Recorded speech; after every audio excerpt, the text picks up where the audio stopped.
Bienvenue sur Leadershift, le podcast qui fait bouger votre leadership. Bonjour, c'est Vincent, bienvenue sur Leadershift. Aujourd'hui, je voulais vous parler d'un modèle de changement organisationnel. Ça veut dire d'un modèle qui peut vous aider à amener un changement dans votre organisation, votre entreprise ou votre équipe. Par exemple, on va changer de stratégie, on va développer un nouveau service ou un nouveau produit, on va absorber une autre société, faire une acquisition. Bon. Et donc je me dis, il faut que j'aille chercher un modèle qui marche bien, modèle sympa, pas trop compliqué. Bon. Et je tombe sur quelque chose qui a l'air relativement populaire. Beaucoup de trucs sur Internet sur ce modèle. C'est le modèle ADKAR. A-D-K-A-R. Pour 5 lettres, donc, pour Awareness, Desire, Knowledge, Ability, Reinforcement.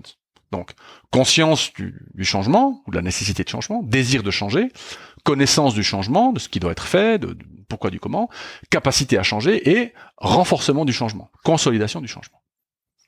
Bon, modèle ADKAR, je me dis, je commence à prendre mes petites notes, je tape mon petit truc, je suis tout content, je me dis, je vais faire un super épisode pour vous, et là, je me dis, bon, mais Vincent, ce modèle ADKAR, t'as fait ton kéké en faisant ton article, puis ton podcast sur la PNL en démontant le mythe de la PNL, mais ton modèle ADKAR, est-ce qu'il a une validité scientifique quelconque?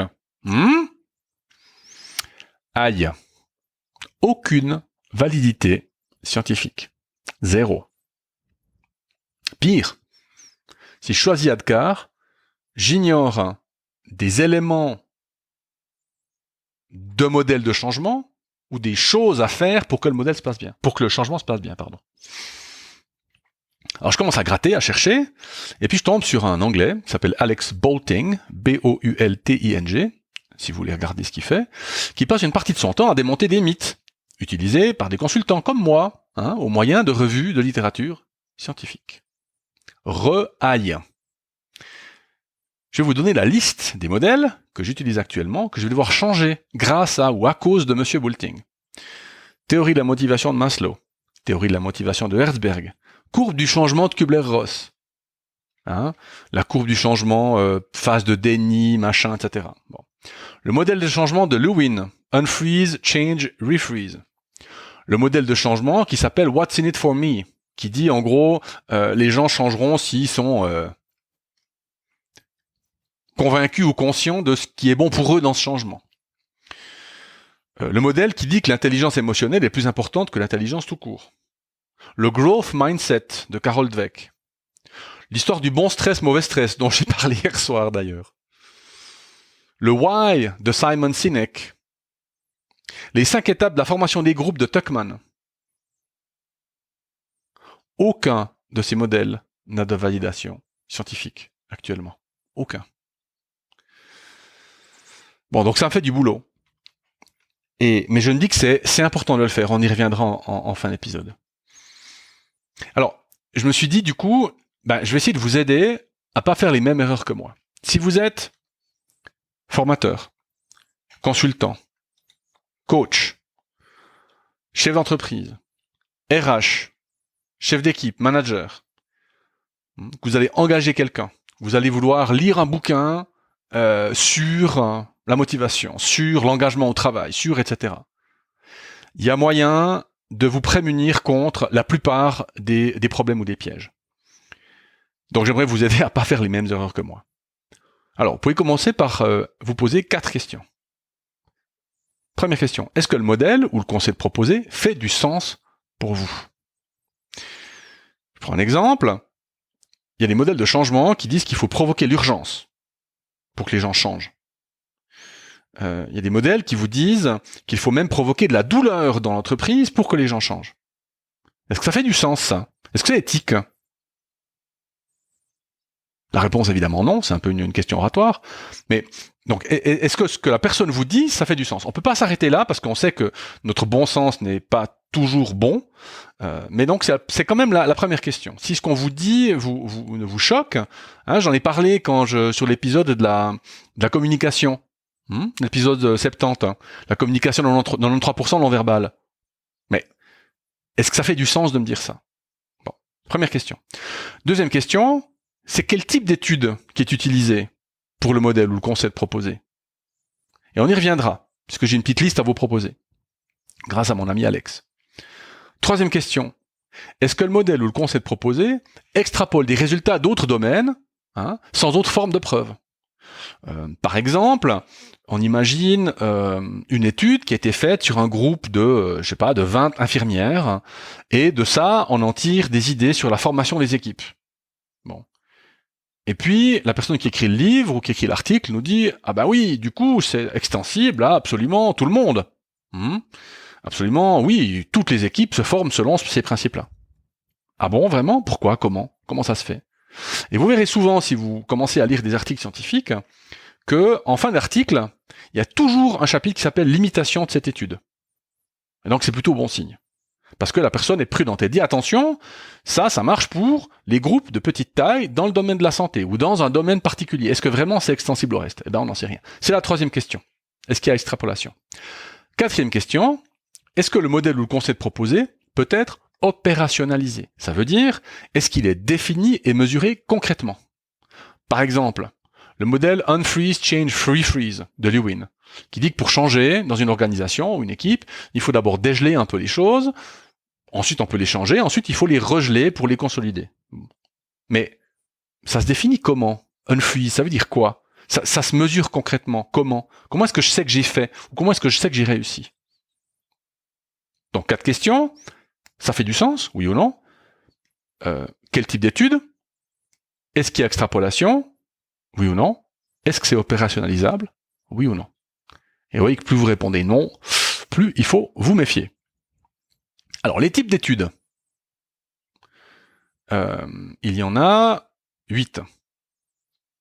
Je vous les donne dans l'ordre du moins solide au plus solide. Puis ensuite, on prend des exemples pour chaque. Alors, du moins solide au plus solide.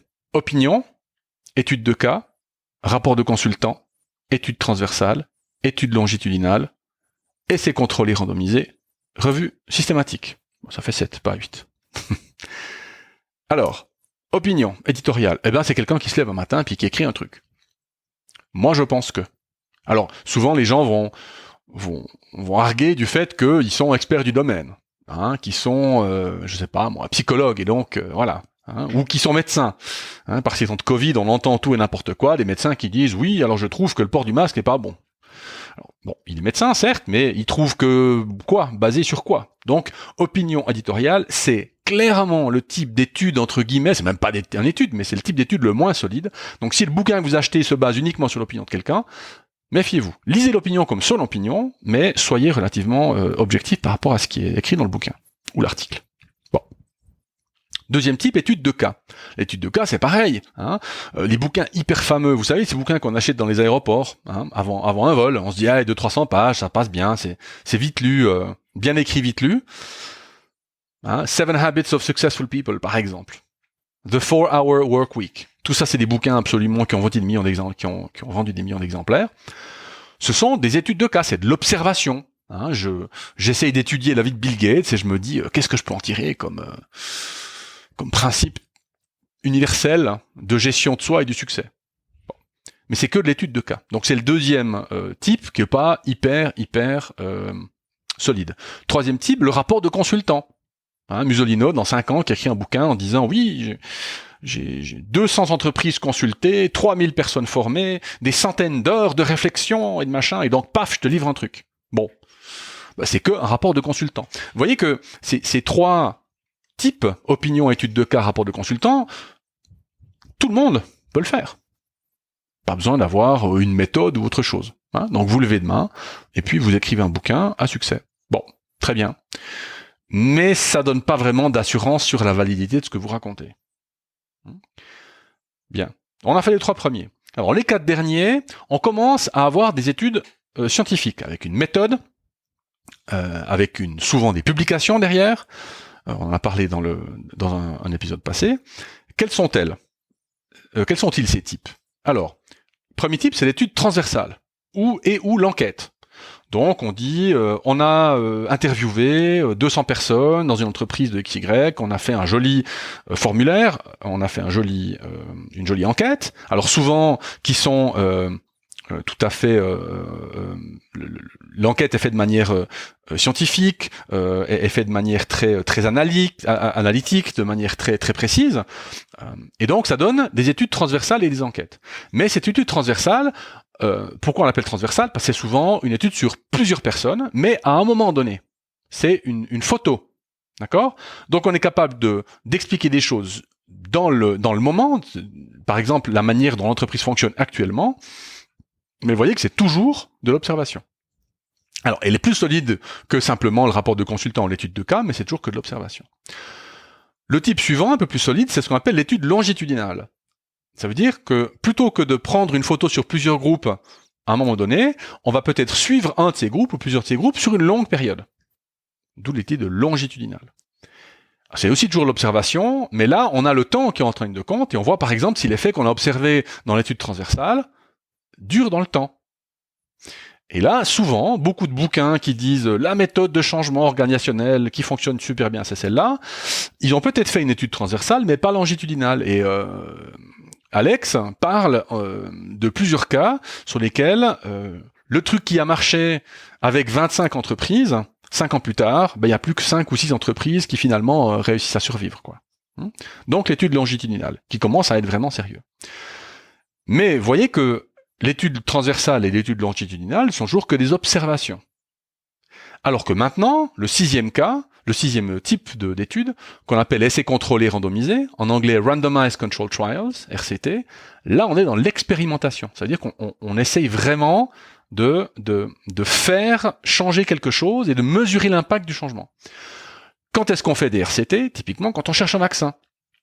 On prend des groupes de gens, on les mélange bien, on les sépare en deux groupes. Un groupe on donne le vaccin, l'autre groupe on donne un truc dans lequel il n'y a rien, par exemple comme l'homéopathie. J'ai pas pu m'empêcher, je suis désolé. Et puis on mesure l'effet de ces deux groupes et on regarde s'il y a un effet qui est mesurable ou pas. Puis après on tire une conclusion. Oui, le vaccin marche. Non, le vaccin marche pas. Donc là, on est dans l'expérimentation. Et donc souvent, ces résultats-là sont très solides. Et puis enfin, le dernier type, c'est ce qu'on appelle la revue systématique, où on va analyser, consolider plusieurs revues qui sont souvent elles-mêmes des revues, des études transversales ou des études longitudinales, et on va les combiner pour voir si on peut en tirer une conclusion sur des 10, 20, 30 dernières années d'une recherche dans un domaine particulier. Donc du moins solide au plus solide, opinion, étude de cas, rapport de consultant, étude transversale, étude longitudinale, essai contrôlé randomisé et revue systématique. Voilà, j'espère qu'avec ces quelques éléments, vous avez de quoi vous poser des questions. Alors, quand vous choisissez évidemment une méthode pour votre équipe ou en tant que consultant ou en tant que RH, mais aussi quand vous lisez un article dans la presse. Les scientifiques disent que ça vaut rien, ça dit absolument rien du tout. Essayez de trouver la source et de se dire, mais finalement, c'est quel type d'étude, Le docteur X dit, bon, mais c'est lui qui dit ou c'est les 20 dernières années de recherche scientifique sur la bactériologie des virus? C'est pas tout à fait pareil. Pourquoi est-ce important? Si vous m'engagez comme consultant, comme formateur, comme coach, vous m'engagez pour faire quoi? Vous m'engagez pour vous aider à avancer. Donc en fait, je vous donne comme une carte, finalement. Cette métaphore est suggérée dans un des articles par Alex Bulting. C'est comme si je vous donne une carte pour vous orienter. Bon. Mais si la carte représente le territoire que 20% du temps, par exemple, la courbe de Kubler-Ross, cette courbe du changement correspond au changement vécu par les gens entre 11 et 17% du temps. Donc si la carte que je vous donne représente le territoire à peu près 20% du temps, est-ce que vous l'utilisez, la carte? Mais si la carte que je vous donne, dessus, il n'y a que les cours d'eau. Il n'y a pas les montagnes, il n'y a pas les vallées, il n'y a pas les routes, il n'y a pas les villages, il y a juste les cours d'eau. Vous l'utilisez? Mais si elle représente la surface d'une autre planète, alors qu'est-ce qu'elle est belle cette planète, Bon, mais la carte, vous l'utilisez? Je vous laisse avec cette réflexion. Et je vous dis à la semaine prochaine au prochain épisode. Ciao.